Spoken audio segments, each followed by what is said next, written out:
हाय मित्रांनो, मी 2 दिवसाखाली या कळी होती त्यावेळेस शॉर्ट व्हिडिओ टाकला होता.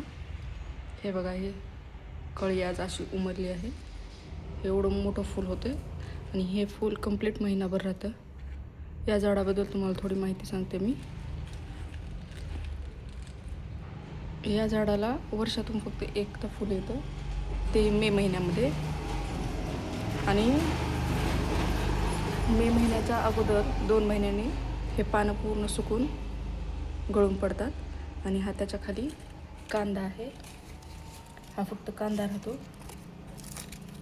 याच्या खाली कांदा आहे, तो फक्त कांदा राहतो. आणि नंतर